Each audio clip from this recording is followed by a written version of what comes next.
The message arrived on a Tuesday morning, Earth Standard Time. It traveled through quantum channels that humanity had only begun to understand 3 months ago, when the first alien ship appeared at the edge of the solar system. The Galactic Council chambers floated in neutral space, a massive station built by civilizations far older than humanity. Inside the Great Hall, representatives from 40 different species watched as the Vrex High Commander delivered his ultimatum. His species stood tall, nearly 8 feet, with gray skin that looked like polished stone. Their empire controlled 47 star systems. They had been expanding for 400 years. The human species will surrender control of their star system within 30 standard days, the High Commander announced, his voice translated into every language through neural implants. They will relocate to the preserve worlds we have designated. They will submit to Vrex authority. This is not a negotiation. This is how we maintain order in the galaxy.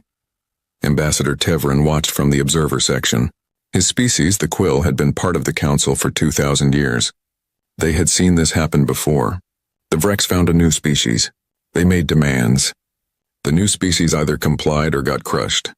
12 species had already joined the Vrex Confederation this way. Some went quietly.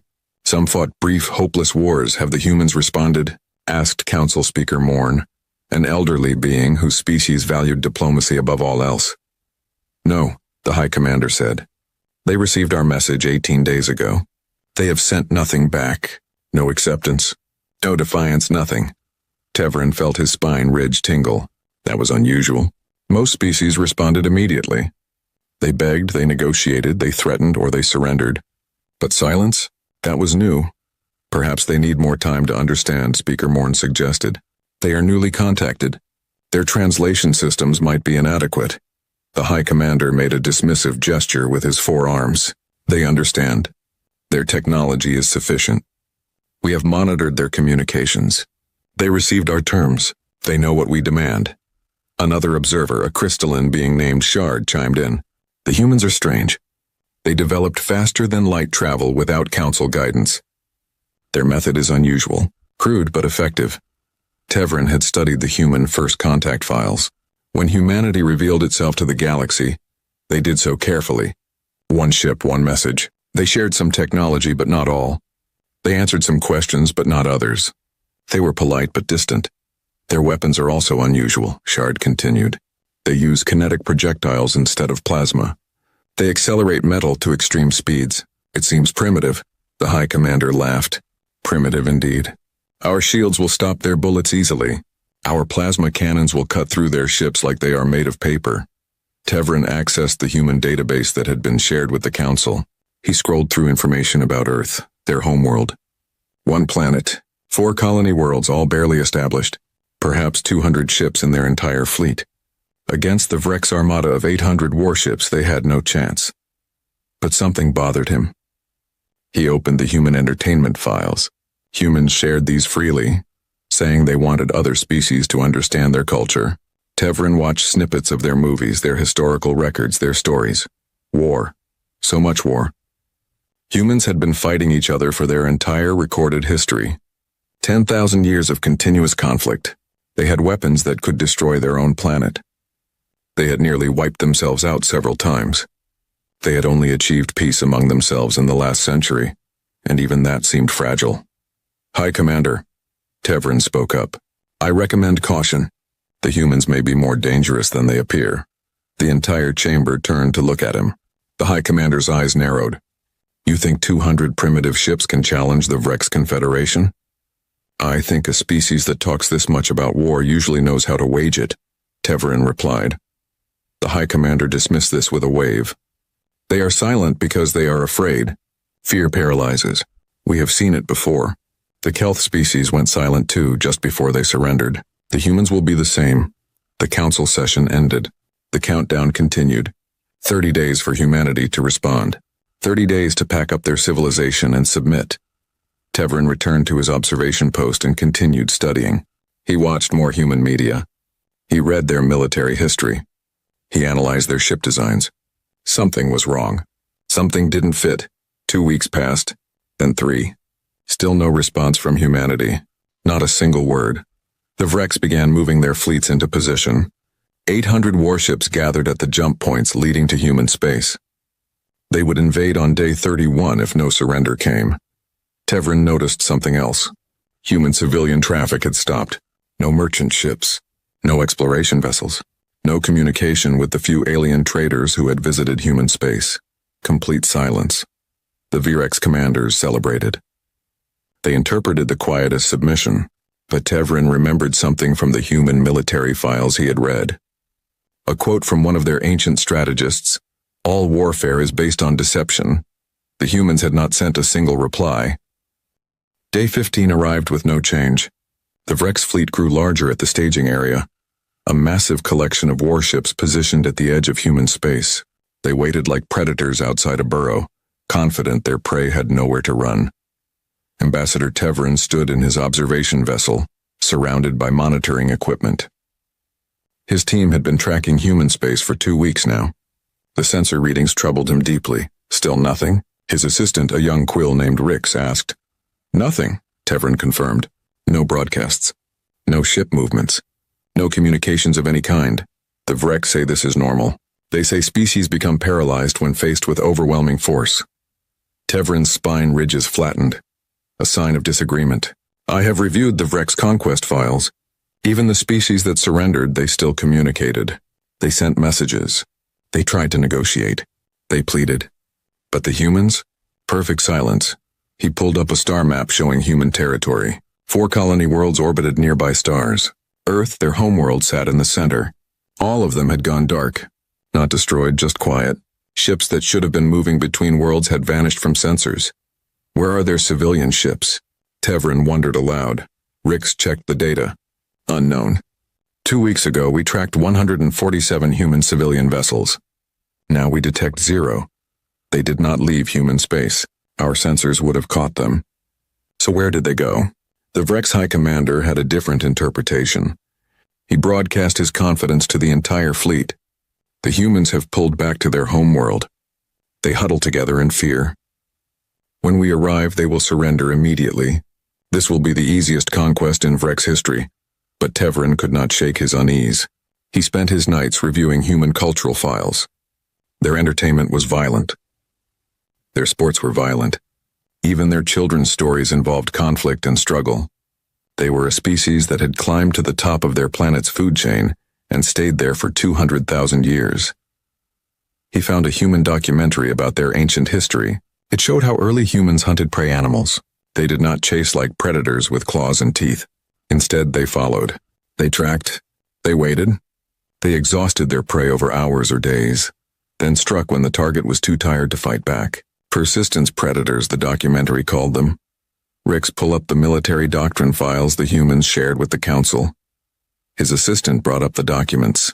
They were basic tactical manuals, the kind any species might share during first contact.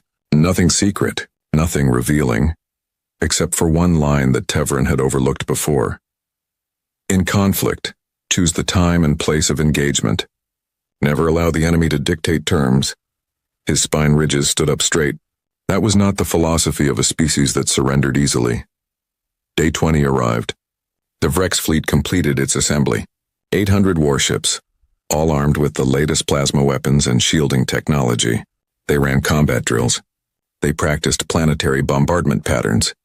They prepared for an enemy that showed no signs of preparing for them. Tevrin called an emergency meeting with Council observers. "Something is wrong. I formally request that the Council intervene."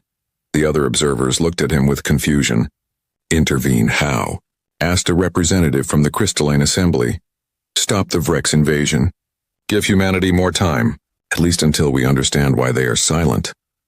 "The Vrex have filed all proper documentation," another observer replied. "Their conquest is legal under Council Charter. New species must submit to established authority or face consequences. This is how we maintain galactic order. But what if humanity is not paralyzed? What if they are planning something?" "Planning what?" "They have 200 ships against 800. They have no allies. They have no advanced weapons. What could they possibly do?" Tevrin had no answer. Only a feeling. A terrible growing certainty that everyone was missing something important. Day 25 came. Tevrin barely slept. He ran sensor sweeps of the surrounding space, pushing his equipment to maximum range, and then he found it. Faint quantum signatures at the very edge of detection. Barely there. Ghosts in the data. He ran the signatures through pattern analysis. The computer worked for hours. When it finished, Tevrin's blood ran cold. The signatures had been there for weeks. Moving through Vrex territory. Dozens of them. Maybe hundreds. Rix, what type of signature is this? His assistant examined the data. It matches the quantum displacement from human FTL drives. But these readings are heavily dampened. Like someone is trying to hide them. Can you track where they went? Tracking now. Commander, these signatures moved deep into Vrex space. Some went toward their homeworld. Others spread throughout their territory. Tevrin immediately sent an emergency message to the Vrex High Command. Human vessels detected in your territory. Possible stealth technology. Recommend defensive measures. The reply came back within an hour. Sensors show no human ships in Vrex space. Your equipment is malfunctioning. Human technology is too primitive for stealth systems. Focus on observation duties, but Tevrin knew what he saw. He pulled up more human files, this time their military history from their own world. He read about submarine warfare, about stealth aircraft, about special forces operations. Humans had spent centuries perfecting the art of moving unseen. They weren't hiding on their homeworld. They weren't paralyzed with fear. They were clearing the field. Day 30 arrived like a storm that everyone could see coming, but no one could stop. The Vrex invasion fleet hung in space. 800 warships arranged in perfect formation. Each ship gleamed with fresh paint and new weapons. The High Commander stood on his flagship bridge, surrounded by officers who believed victory was certain. Tevrin watched from his observation post, his spine ridges flat against his back in distress. His team had tracked more quantum signatures overnight. The pattern was clear now. Human ships had been moving through Vrex space for at least 3 weeks. Not just a few ships. Many ships. They had spread throughout Vrex territory like seeds scattered by the wind. Final sensor sweep before the invasion. Rix announced, running full spectrum analysis. The computers worked through massive amounts of data. Then they found something that made Tevrin's heart race. The quantum signatures were not moving anymore. They had stopped. They were holding position. Where are they? Tevrin demanded. Rix brought up a tactical map. Red dots appeared throughout Vrex space. Near shipyards, near communication hubs, near supply depots, near the homeworld itself. By the ancestors, Tevrin whispered. They are already in position. He immediately opened a priority channel to the Vrex High Command. This is Ambassador Tevrin. Emergency alert. Human forces are already deployed in your territory. Hundreds of contacts. You must delay the invasion. You must defend your homeworld. The response took longer this time. When it came, the voice was irritated. Ambassador, we have detected nothing. Our sensors are far superior to yours. If human ships were in our territory, we would know.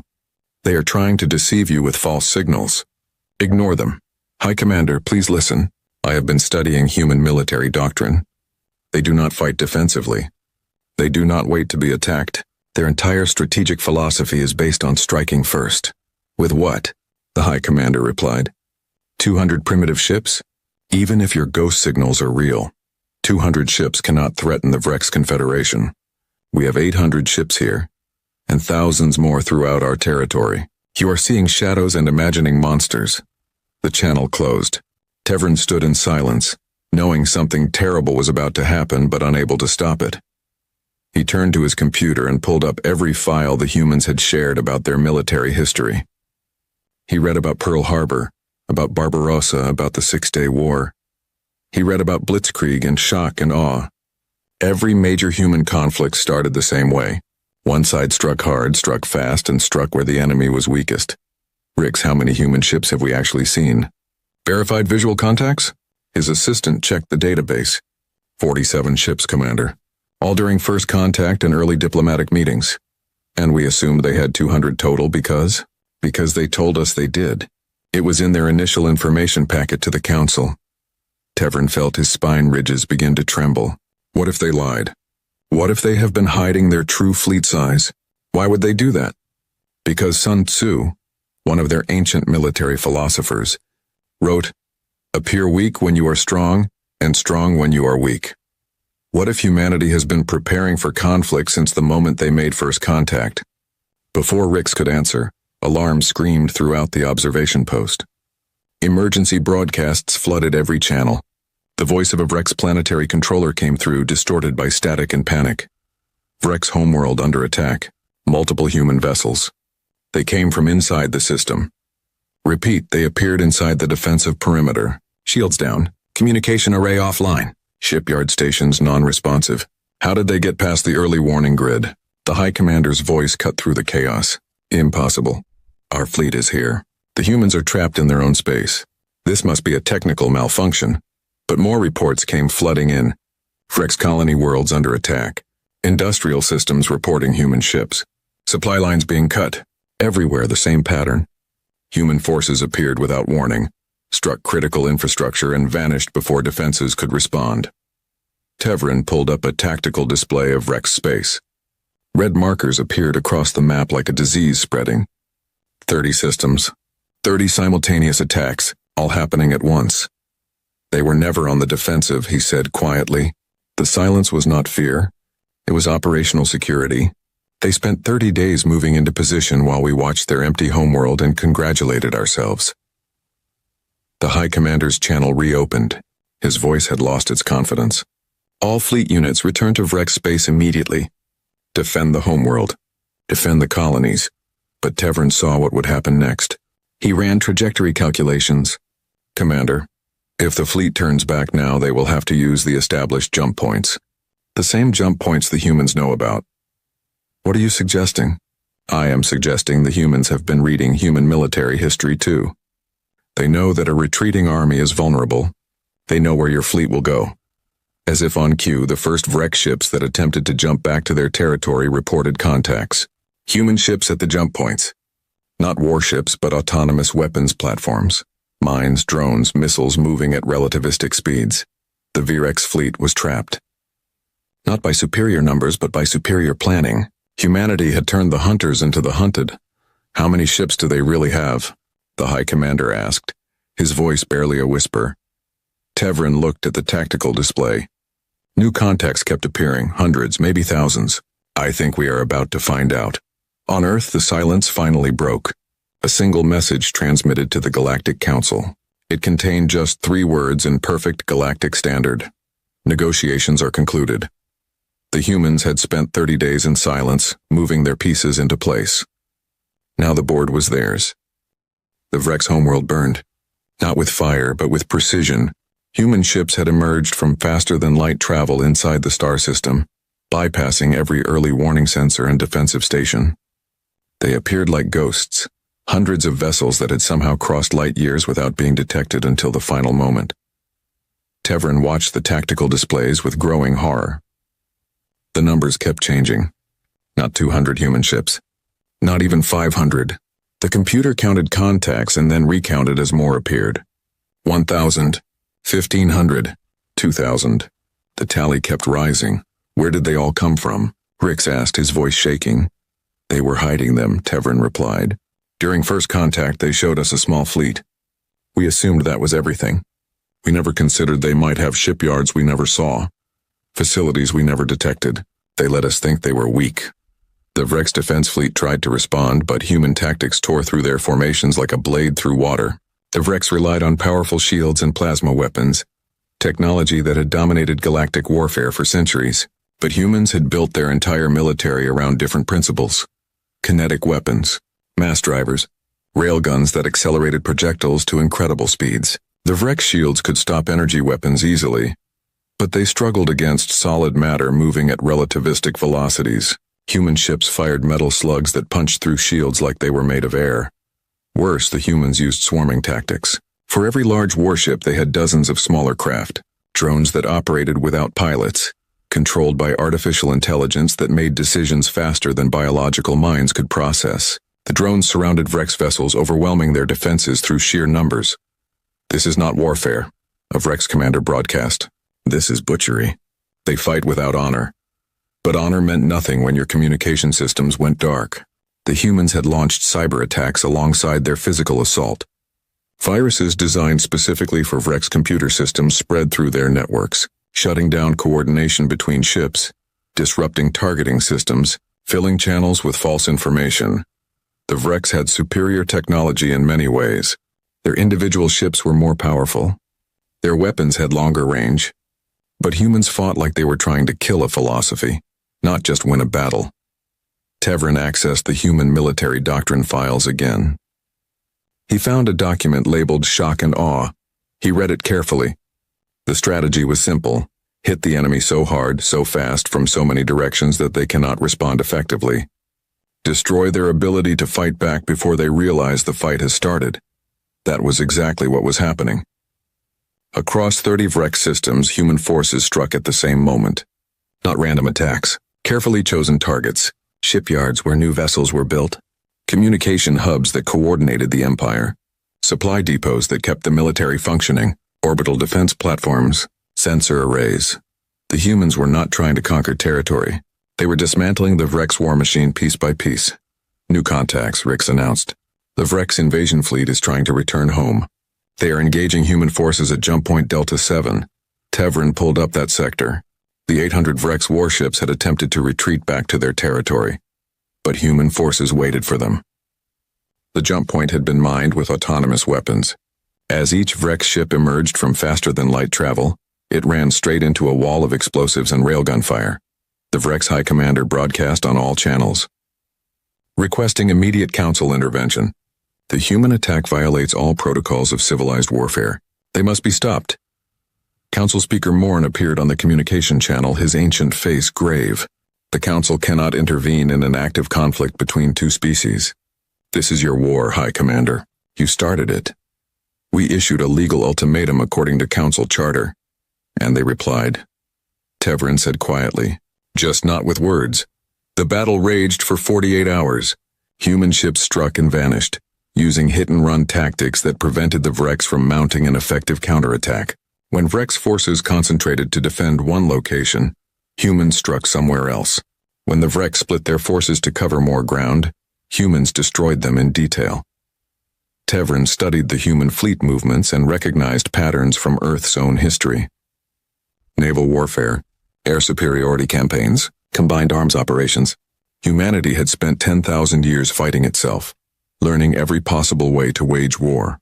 Now they used all that knowledge against an enemy that had only fought weaker opponents. The Vrek's Confederation controlled 47 star systems. Within 2 days of fighting, 30 of those systems had their military infrastructure damaged or destroyed. Shipyards lay in ruins. Communication networks were scrambled. Orbital defenses were offline. Thousands of Vrek's military personnel were dead, and the humans had barely suffered any losses. Their ships were fast, their tactics were unpredictable, and they refused to fight on Vrek's terms. They are not fighting to win, Tevrin told the Council observers who gathered to watch. They are fighting to ensure the Vreks can never threaten them again. A crystalline observer asked the question everyone was thinking. How do we stop them? We do not, Tevrin replied. The Vreks stop them by surrendering. Otherwise, humanity will reduce the Confederation to ash and memory. More reports flooded in. Vrek's colony worlds were being evacuated under human supervision, not destroyed but occupied. Human forces landed on planets and secured government buildings, communication centers, and military bases. They did not harm civilians, but they made it clear that Vrek's authority was over. The High Commander broadcast one final message. I request a ceasefire. I request negotiations, please, enough. The human response came 12 hours later.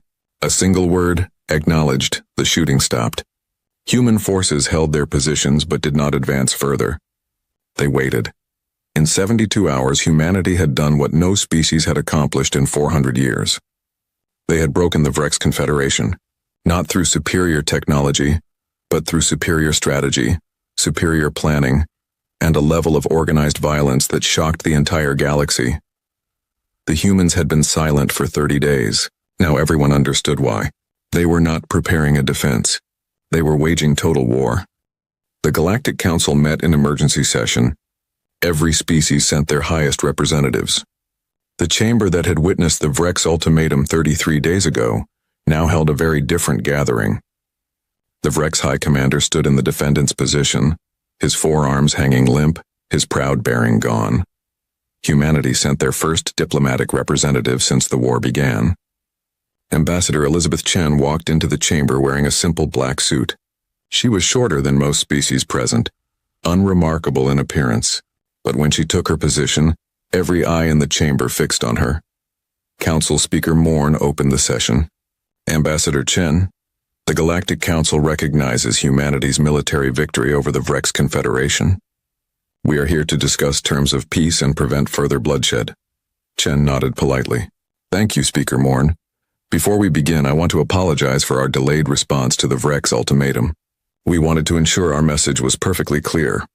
Tevrin watched Chen carefully. Her voice was calm, her expression friendly. She could have been discussing trade agreements instead of the complete dismantling of a galactic power. That made her more terrifying than any Vrex warrior. The Vrex Confederation formally surrenders, the High Commander said, his voice heavy with defeat. We accept whatever terms humanity demands. We only ask for mercy for our civilian population. Your civilians have not been harmed, Chen replied. Human forces have strict rules of engagement. We do not wage war against non-combatants. We are not monsters. You destroyed 30 systems in 3 days, another council member said. You killed thousands. We destroyed military infrastructure. We neutralized strategic assets. We eliminated the Vrex ability to threaten us or anyone else. Those are legitimate military targets. And yes, people died. That is what happens when you start a war. Chen's voice remained calm, but her words cut like a blade. We did not start this conflict. We tried to avoid it. We stayed silent because we hoped the Vrex would reconsider. They did not. She activated a holographic display. These are humanity's terms. First, the Vrex Confederation will immediately grant independence to all species they have conquered in the last 400 years. Those 12 species will be free to govern themselves. The High Commander's eyes widened. That will break the Confederation apart. That is the point, Chen replied. Second, the Vrex will pay reparations to those species. You will help rebuild what you forced them to abandon. Third, the Vrex military will be reduced to a defensive force only. No more conquest. No more expansion.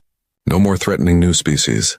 And fourth, Speaker Morn asked, fourth, there will be trials. Vrex commanders who ordered attacks on civilian populations, who committed atrocities against conquered species, who violated what few rules of war exist in this galaxy. They will face justice, the chamber erupted in discussion. Some species protested that the terms were too harsh.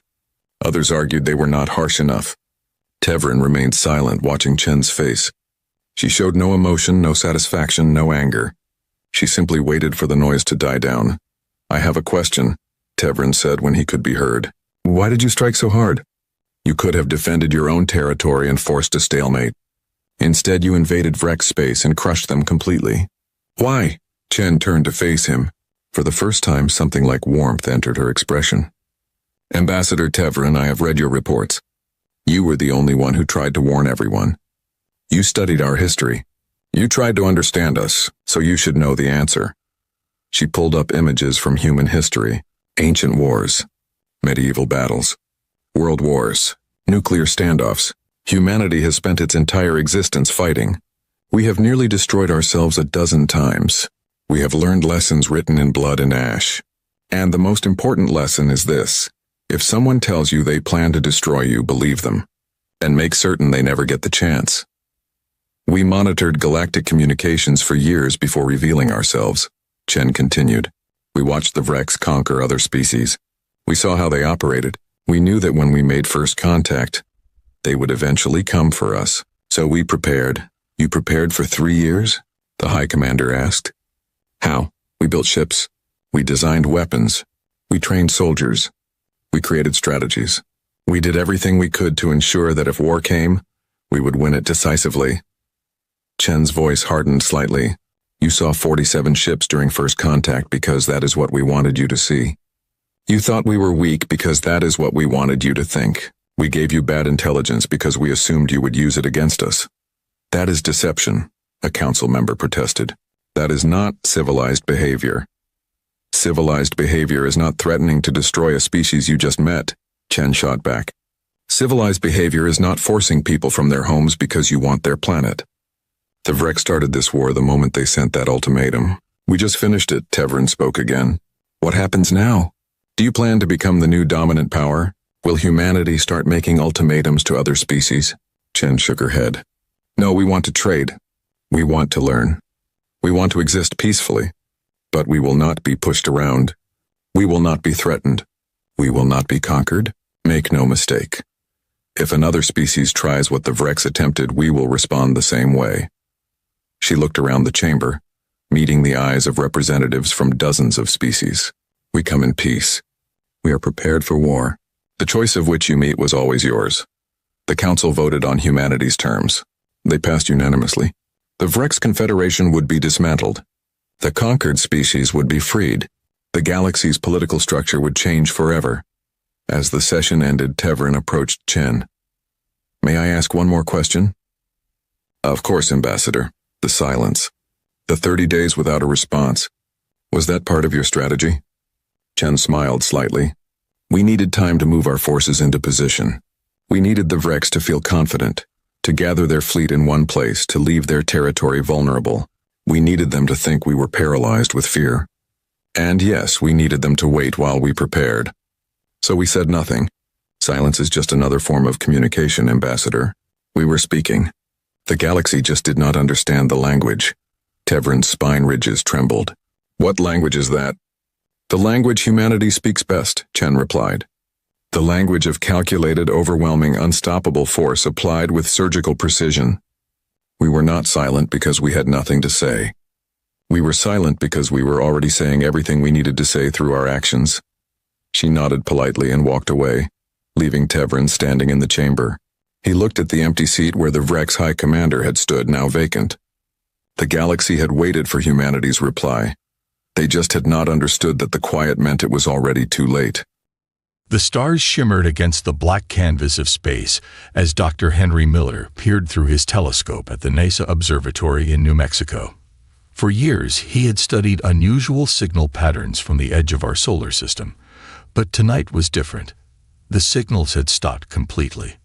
Susan, are you seeing this? Henry called out to his colleague, Susan Ward, who monitored the computer screens nearby. All readings just dropped to 0. Susan replied, her brow furrowed with concern.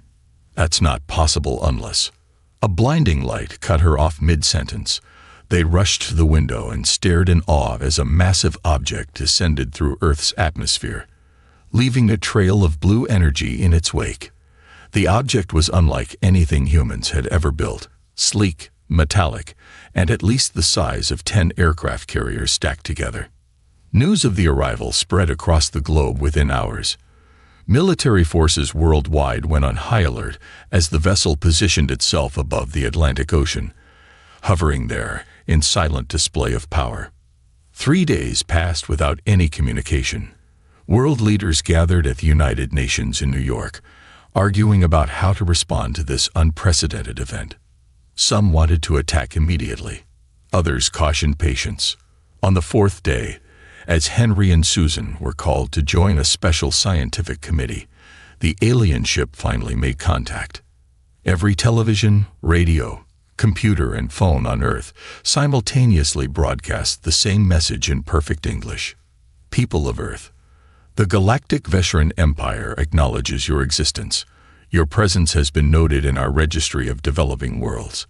We will arrive at your United Nations building in 12 hours to discuss terms of your absorption into our empire. Panic swept across cities worldwide. Religious groups claimed it was the end times. Military forces surrounded the UN building. And in the midst of this chaos, Susan Ward received a call informing her that she would be part of the 5-person team selected to meet with the aliens. Why me? She asked the voice on the other end of the line.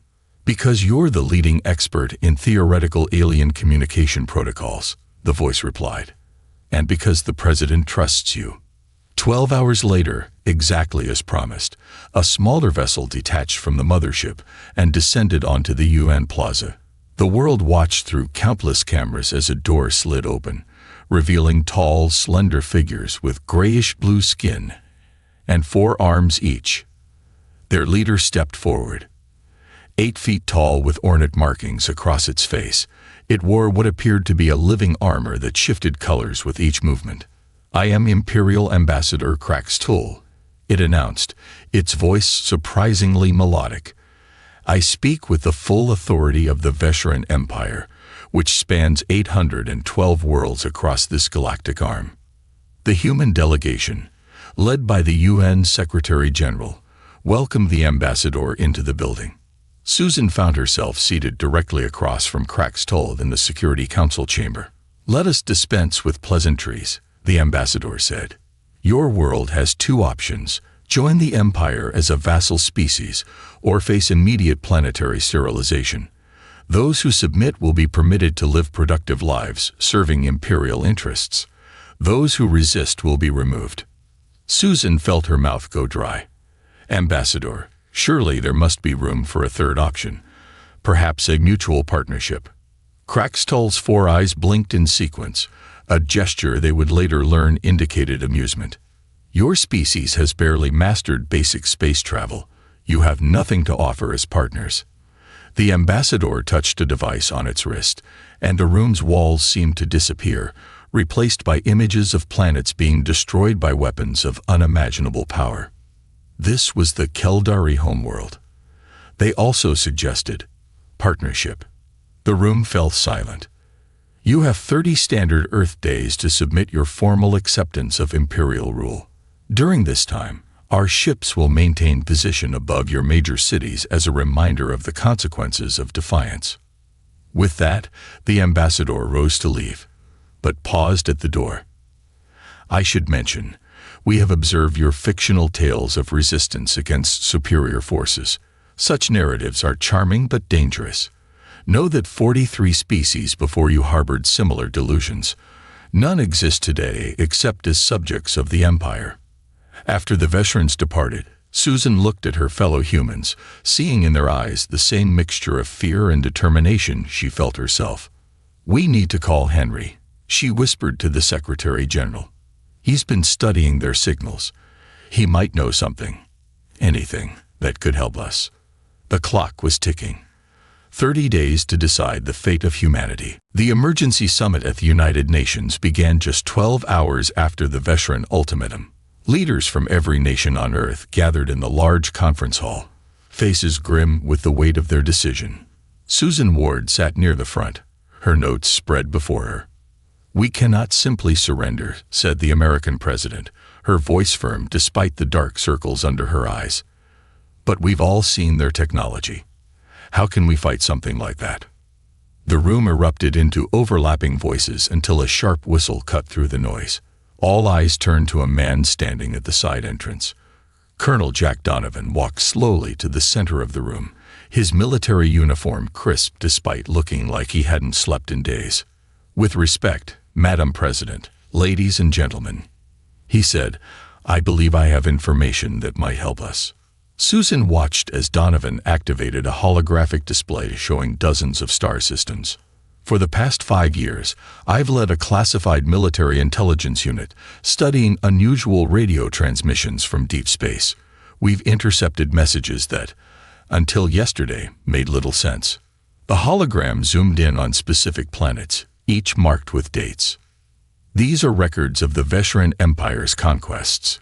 Over 40 species, each given the same choice we were given: submit or die."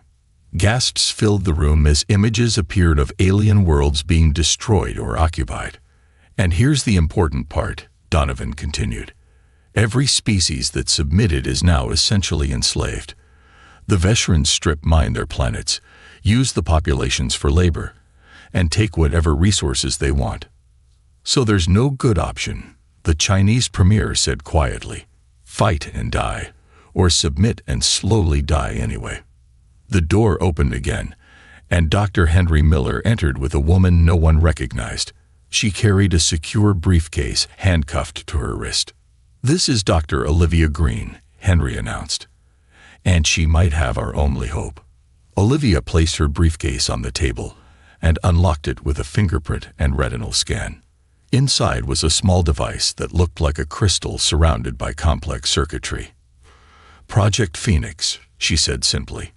8 years ago, we detected unusual energy signatures from passing Vesheran scout ships. We didn't know what they were then, but we studied the radiation patterns and developed this. She activated the device, and a small field of energy formed above it. This can disrupt their shield technology. Not for long, and not their largest ships, but it's a start. The room fell silent as the implications sank in. "You're suggesting we fight them?" asked the Secretary General. Colonel Donovan stepped forward again. "We're suggesting we appear to prepare for submission, while secretly preparing for resistance." Over the next hours, the assembled leaders debated fiercely. Some insisted surrender was the only way to save lives. Others argued that surrender meant slow extinction anyway. In the end, a vote was taken. The Defiance Protocol passed with 87% support. 3 days later, Susan found herself in an underground facility 50 meters beneath the Rocky Mountains. The room was filled with advanced technology and staffed by the brightest minds from around the world. Dr. Miller worked at a console nearby while Colonel Donovan briefed a team of Special Forces soldiers from 24 countries. "Susan, we need you," Henry called, waving her over to where he stood with Dr. Green and a young man she didn't recognize. "This is Ryan Carter," Olivia introduced them. "Former NASA engineer turned private sector genius. He's built something you need to see." Ryan led them to a sealed chamber. Inside were what looked like mechanical insects the size of hummingbirds. "Stealth drones," Ryan explained, "designed to infiltrate the Veshran mothership. They use the aliens' own shielding frequency to mask their presence." "Can they get past their security?" Susan asked. "They already have," Ryan smiled, pointing to a large screen showing the interior of what could only be an alien vessel. "We've been gathering intelligence for 2 days now." Susan's eyes widened as she watched alien beings moving through corridors, working at stations, and communicating in their strange language. "We've discovered something important," Henry said. "The Veshrans aren't as numerous as they want us to believe. They rely heavily on intimidation and technology." And Olivia added, "They have a very specific weakness we can exploit. Their ships use a unique radiation signature that we can track and potentially target." Susan looked at the determined faces around her. "So we're really doing this, taking on an empire with thousands of years of advanced technology." Colonel Donovan joined them, his face set in a grim smile. 26 days left until their deadline. 26 days to prepare the biggest surprise in human history. Susan Ward stood before the Veshran ambassador with a practiced smile that hid her true feelings. This was her 3rd meeting with Kraxtull in the past week, each one designed to buy humanity more time. "Ambassador, I bring news that the Earth Council is making progress toward accepting imperial rule," she said, sliding over a tablet with false reports of human preparations. "However, we need clarification on several points about the transition process." The towering alien's 4 eyes blinked in sequence, that gesture of amusement that Susan had grown to hate. "Your species' bureaucracy is tedious, but not unexpected for primitives," Kraxtull said. "What clarifications do you require?" As Susan engaged the ambassador in a lengthy discussion about meaningless details of planetary governance, a different scene was unfolding 200 miles above Earth. 3 of Ryan Carter's stealth drones slipped through a maintenance hatch on the Veshran mothership, their synthetic bodies barely larger than a human hand. Ryan controlled them from the underground base, his fingers dancing across a specialized interface. "I'm in," he whispered to Henry and Colonel Donovan, who watched the drone feeds intently, heading for what appears to be their central data core. The drones crawled through narrow maintenance tunnels, designed to mimic the ship's native repair mechanisms. They reached a massive chamber filled with glowing crystalline structures. "That's it," Henry said excitedly. "Based on the radiation signature, that's their main database." One drone extended a specialized connection port and linked with the alien system. Data began flowing immediately. "It's working," Ryan said, his eyes widening as alien symbols flashed across his screen. "But I don't know how long before they detect the intrusion." Back in the Veshran diplomatic chamber, Susan noticed a subtle shift in the ambassador's demeanor. One of the alien's 4 hands moved to touch a communication device. "Is something wrong, Ambassador?" she asked, heart pounding. Crackstoll paused, then lowered the hand. Nothing of consequence. A minor alert from our maintenance systems. Susan forced herself to breathe normally. Perhaps we should continue this discussion tomorrow. I know you must have many duties. In the underground base, Ryan was downloading massive amounts of data while Dr. Olivia Green analyzed it in real time. This is incredible, she said, pointing to a specific section of code. Their shielding systems operate on a frequency that becomes unstable when exposed to certain electromagnetic ranges. Can we exploit that? Colonel Donovan asked. Absolutely, Olivia replied. We'd need to modify our satellite network, but we could create a global disruption grid. As Ryan's drones finished their data extraction and began retreating, Henry made another discovery. Look at this population data, he said, pointing to a chart. The Vesherans are far fewer in number than they projected. Most of their empire consists of automated systems and subjugated species doing the actual work. The colonel leaned closer. So they're vulnerable to a coordinated attack if we can temporarily disable their technological advantage. One of the drones suddenly sent back an alarm signal before its feed went dark. They found one, Ryan said tensely. The other two are still clear, almost out. The second drone transmitted images from a different section of the ship, a massive holding area filled with beings of various shapes and sizes, all working under the watchful eyes of Vesheran guards. Slaves, Olivia whispered, from other conquered worlds. The final drone made it to the exit point and transmitted one last piece of data before escaping.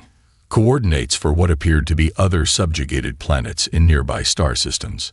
When Susan returned to the base hours later, the team had compiled their findings. The Vesherans treat conquered species as resources, Henry explained grimly. They harvest not just materials but living beings for labor, experimentation, and even food.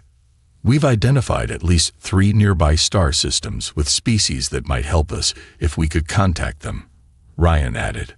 And most importantly, Olivia said, activating a holographic display, we've found their weakness. Their shield technology can't operate correctly within these specific electromagnetic frequency ranges. Susan looked at the assembled data, the proof of Vesheran atrocities, and the glimpse of hope their discoveries provided. So now we have a plan, Colonel Donovan said, bringing up a tactical display. We call it Operation Firebird. Susan nodded, a fierce determination replacing her earlier fear. How soon can we begin? 19 days until the deadline, the colonel replied. And every second counts. 2 weeks remained before the Vesheran deadline. Deep beneath the Rocky Mountains, the command center for Operation Firebird hummed with activity. World leaders had agreed to the plan 3 days earlier, and now the entire planet worked in secret harmony while maintaining the illusion of preparing for submission. Dr. Olivia Green stood before a wall of screens showing satellites being modified all across the globe. Technicians in spacesuits worked on delicate equipment while keeping regular communications with Vesheran observers to avoid suspicion. How many are ready?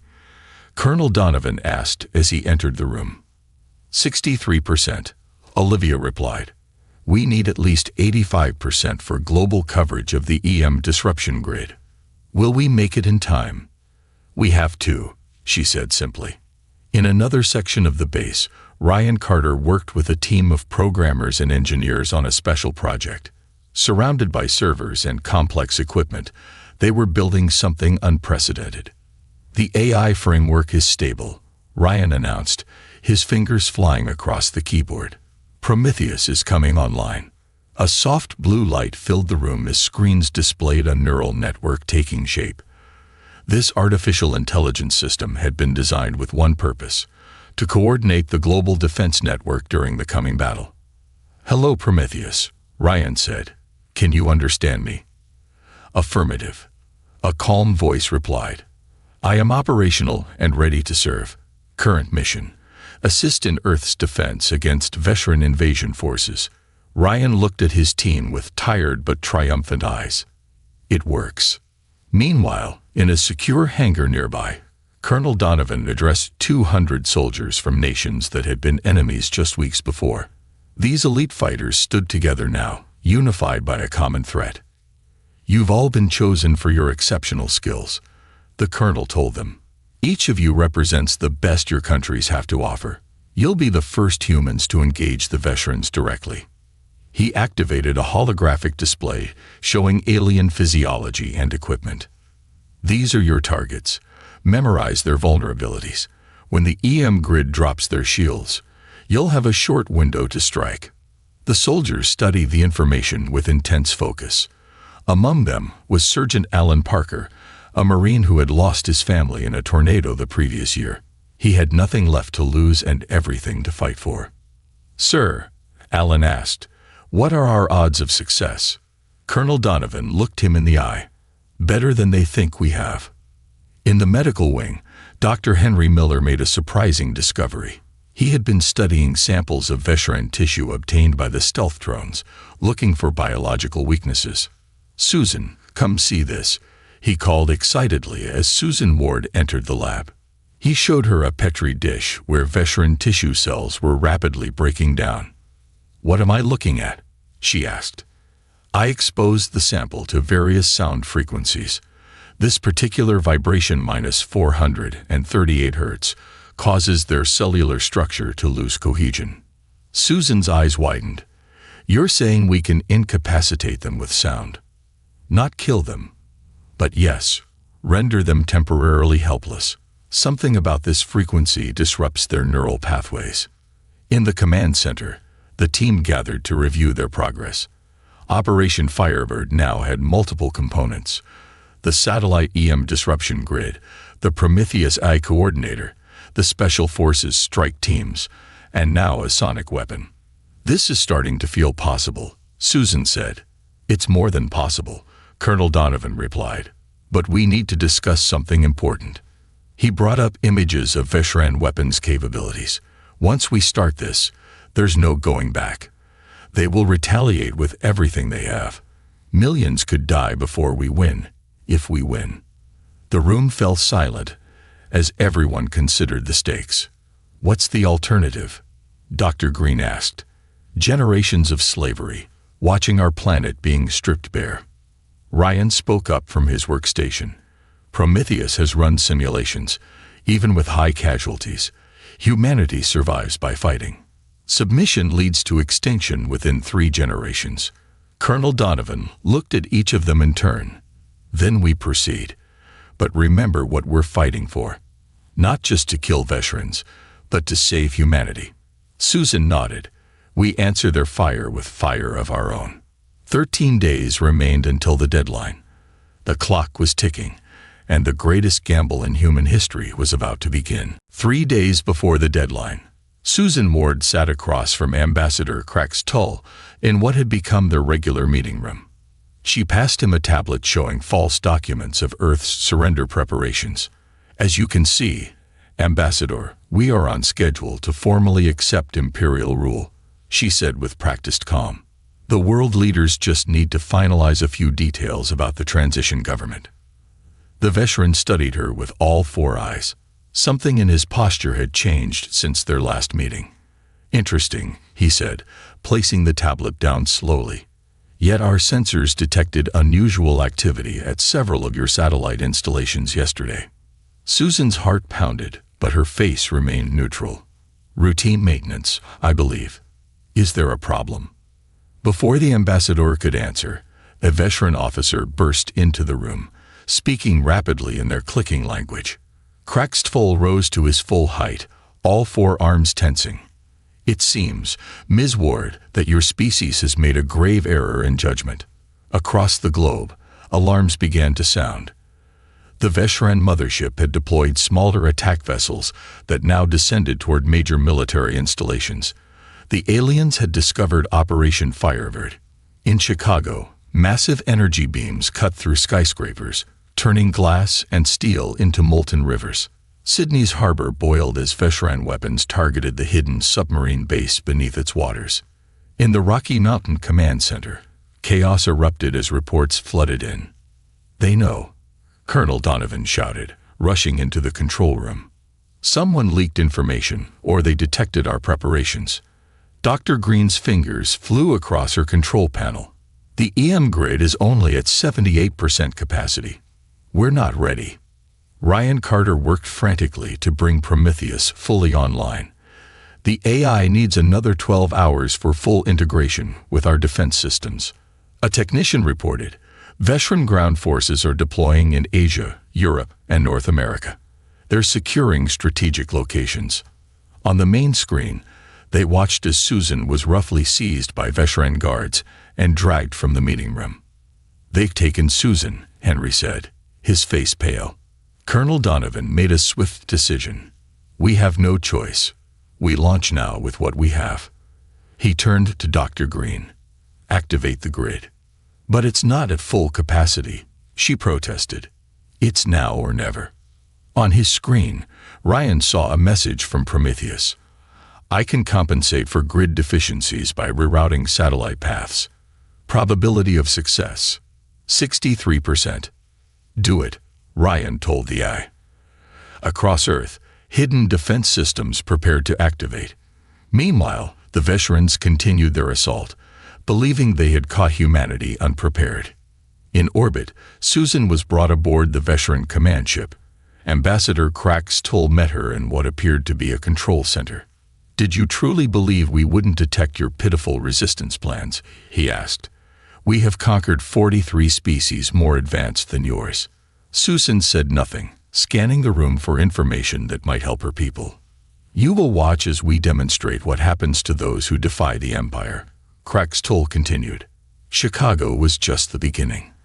On a large display, Susan saw veteran troops advancing through Washington, D.C., but something strange was happening. The aliens were moving slower than before, struggling against Earth's gravity and atmosphere. Colonel Donovan had noticed this too.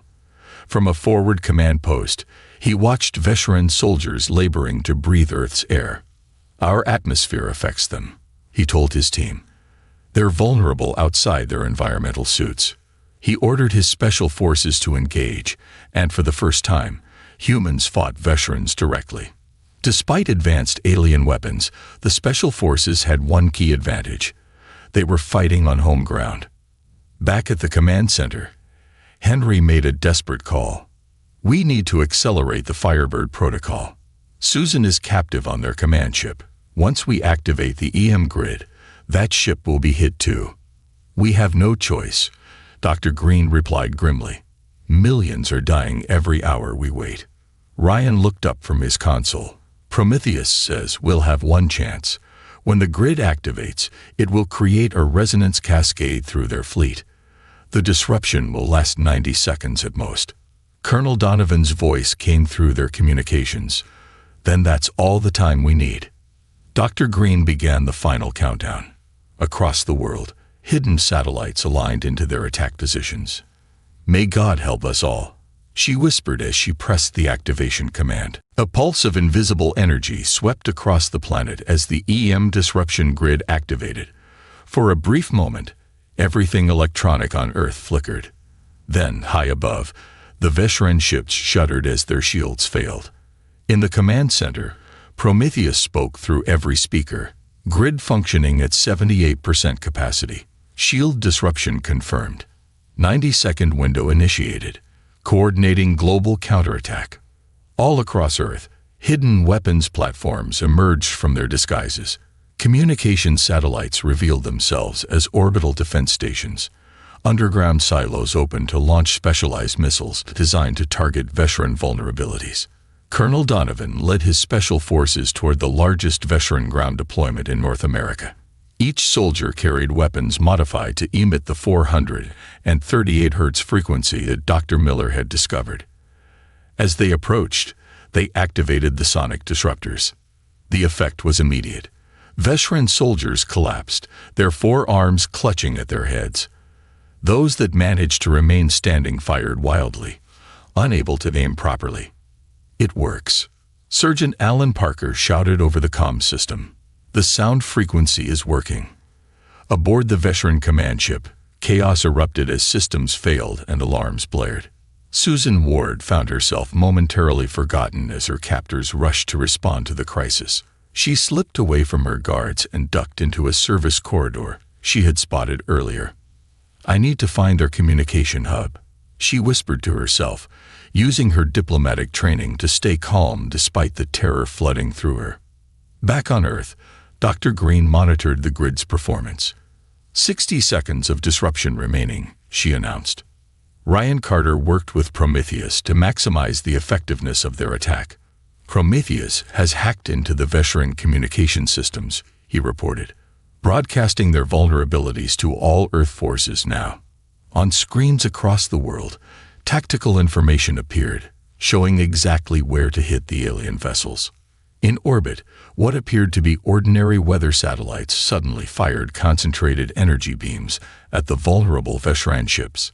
The smaller attack vessels, caught without their shields, exploded or spun out of control.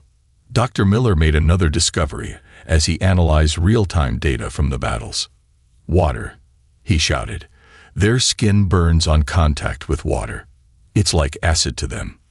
This information was immediately relayed to ground forces, who began using fire hydrants and water cannons as weapons against the invaders. In Washington, D.C., firefighters turned their hoses on the Veteran troops. The aliens screamed in pain as the water touched them, their skin smoking and dissolving. On the Veteran command ship, Susan found an access terminal. Using knowledge gleaned from Ryan's drone intelligence, she managed to access the ship's internal systems. She located the communications hub and made her way toward it. 30 seconds of disruption remaining. Dr. Green's voice echoed through the command center. Colonel Donovan's forces had secured key positions around the main Veteran landing zone. "We need more time," he radioed. "We don't have it," Ryan replied. "Once their shields reactivate, we'll lose our advantage." Prometheus offered a solution. Initiating secondary grid protocol. Calculating optimal satellite reconfiguration. The AI had discovered a way to extend the disruption by another 30 seconds by sacrificing half the satellite network. "Do it," Dr. Green ordered. Susan reached the communications hub on the Veteran ship. Inside, frantic aliens worked to restore their systems. She remained hidden, watching and listening, gathering critical intelligence about their command structure. She overheard a senior officer speaking in English. "The Imperial fleet has been notified. Main battle group arriving in 6 hours. These humans will pay for their resistance." Across Earth, the counterattack continued with surprising success. Humanity's coordinated assault had caught the Veterans unprepared. They had expected easy submission, not organized resistance. From his command post, Colonel Donovan watched as a Veteran ship crashed into the Potomac River. "We're actually winning," he said in disbelief. But then Prometheus delivered sobering news. "Alert! Multiple spatial distortions detected at edge of solar system. Analysis indicates large-scale fleet arrival imminent." The real battle was just beginning. The Veteran Empire was sending its main force. 5 hours after Earth's initial counterattack, the planet experienced an uneasy calm. Veteran forces had retreated to defensive positions, waiting for reinforcements. In the Rocky Mountain Command Center, world leaders gathered for an emergency meeting. "We've won the first battle, but the war is just beginning," Colonel Donovan said, pointing to long-range sensor data. "The main Veteran fleet will arrive within the hour." On the main screen, hundreds of massive ships appeared at the edge of the solar system, dwarfing the initial invasion force. "Our EM grid is at 20% capacity," Dr. Green reported grimly. "We've lost too many satellites. We can't generate another full-scale disruption." Ryan Carter looked up from his console. "Prometheus estimates that the incoming fleet has enough firepower to destroy Earth's surface completely." The room fell silent. "Then we've only delayed the inevitable," the American president said quietly. Dr. Miller stood. "Not necessarily. Susan is still on their command ship. If she can transmit their command codes, we might have a chance." As if on cue, a communication came through on a secure channel. "This is Susan Ward," her voice crackled. I've accessed their internal network, sending data now.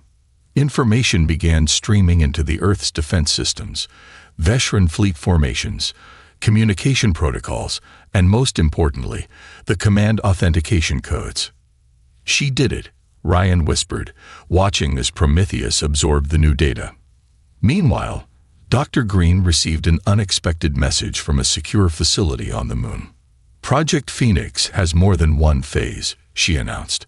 My team on the lunar base has completed the network of fusion-powered EM cannons. They were built in secret over the past 5 years. Why weren't we informed? Colonel Donovan demanded. Compartmentalization, she replied. In case the veterans captured any of us. The lunar cannons can generate an EM pulse 10 times stronger than our satellite grid, but they only have enough power for one shot. On the veteran command ship, Susan had been discovered. She ran through the alien corridors, pursued by guards. She ducked into what appeared to be a hangar bay filled with smaller vessels. I need to get back to Earth, she thought, eyeing the shuttle. To her surprise, she found she could operate the craft using the knowledge gained from studying drone footage. The shuttle engines roared to life as veteran guards burst into the hangar. Susan launched the vessel just as energy beams sizzled past. As Earth prepared for the final battle, Colonel Donovan's forces used captured veteran technology to mount a desperate space defense. Brave pilots flew modified aircraft equipped with alien weapons, forming Earth's first true space force. From Mars, a surprise transmission came through. This is Mars Colony. We hear you're in trouble. We've modified our mining lasers into makeshift weapons. We'll hit them from behind when they focus on Earth. Similar messages arrived from mining stations in the asteroid belt. Humanity's children in space were joining the fight. The veteran main fleet arrived, taking position around Earth. Their supreme commander opened a channel to all of Earth's communications. Your resistance is noted but futile. Surrender now, or we will reduce your world to ash. In response, humanity unleashed everything it had. The lunar EM cannons fired, temporarily disabling the nearest veteran ships. Colonel Donovan's space fighters attacked the vulnerable vessels, while Ryan Carter deployed a virus Susan had smuggled out, a code that turned the veterans' automated systems against them. From Mars and the asteroid belt, mining lasers and improvised weapons struck the veteran rear formations. The battle spread across the solar system, a desperate last stand against overwhelming odds. Dr. Miller worked frantically in his lab, using the water discovery to develop a more effective weapon. If their skin reacts this way to water, imagine what their internal systems would do, he muttered. In orbit, Susan's stolen shuttle rejoined Earth's defenders. Her voice came through on the command channel. I've learned something important. The Imperial Overlord is on the flagship. He never leaves the Empire's core worlds. He's here to witness our subjugation personally. Colonel Donovan immediately understood the opportunity. If we capture him, the entire Empire might stand down. Susan finished. The battle reached its climax. Human fighters, operating in space for the first time, suffered massive casualties, but fought with extraordinary courage. The veteran fleet, despite its technological superiority, found itself attacked from all sides by a species that refused to surrender. In the command center, Prometheus calculated their odds. Probability of victory, 12.7%. Probability of species survival, 38.2%. Dr. Green looked at the EYE's assessment and said, the battle for Earth raged for 27 hours. Space around the planet filled with debris from destroyed ships, both human and veteran. The Imperial fleet, despite its overwhelming firepower, found itself in an unexpected position. They were losing. Colonel Donovan led a final desperate mission. Using information from Susan, he assembled a small team aboard a captured veteran vessel. Their target, the Imperial flagship, and the Overlord himself. Remember, he told his team as they approached the massive ship, we need him alive. Using the command code Susan had stolen, they docked without raising alarms. The small team moved through the flagship's corridors, encountering surprisingly little resistance. Most of the crew had been deployed to other vessels to replace casualties. Meanwhile, Dr. Miller's water-based weapon proved devastatingly effective.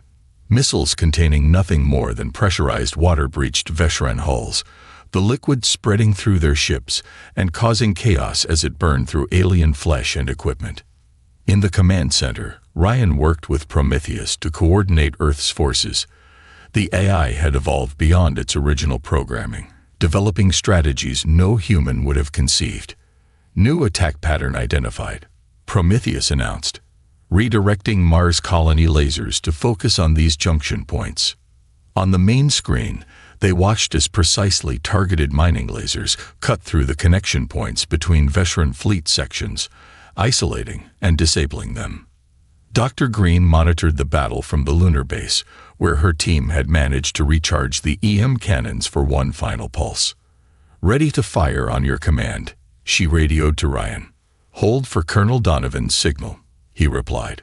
Aboard the Veshran flagship, Donovan's team fought their way to the command deck. Using the sonic disruptors, they incapacitated the guards without killing them.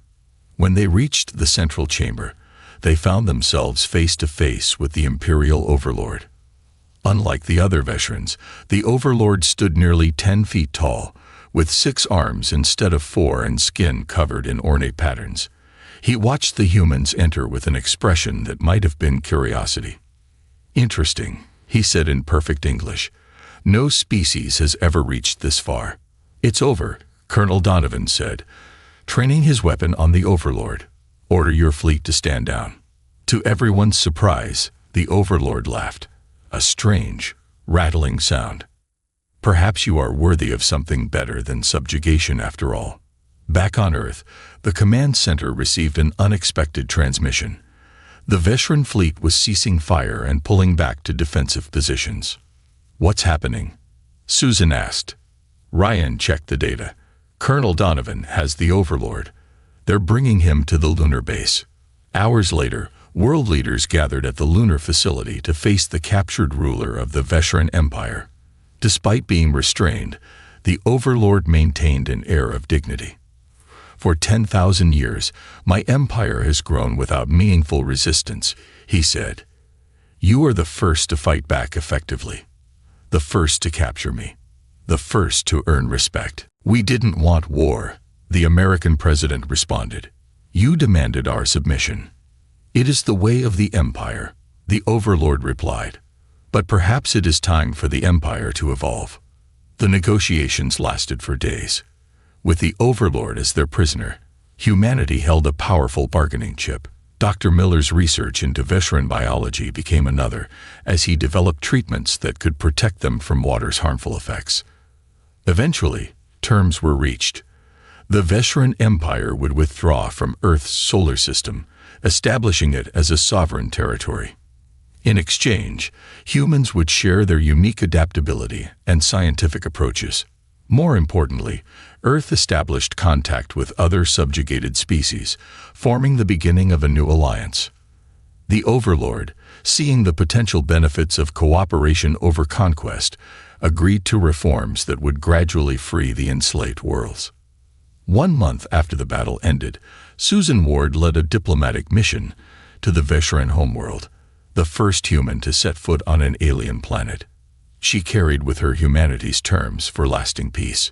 Colonel Donovan remained on Earth, overseeing the integration of captured alien technology with human defense systems. "Next time someone comes knocking," he told his international team, "we'll be ready from the start." Ryan Carter and Dr. Green focused on developing interstellar travel based on Veshran designs. The first human-built starship was already under construction, scheduled to launch within a year. Dr. Miller continued his research, now with willing Veshran subjects who sought to understand humanity's unique biology in return. In what had once been the Rocky Mountain Command Center, now transformed into Earth's new space defense headquarters, a simple plaque was installed. It bore words that had become humanity's unofficial motto. The Empire demanded submission. Humanity answered with fire. And in that fire, a new future was forged.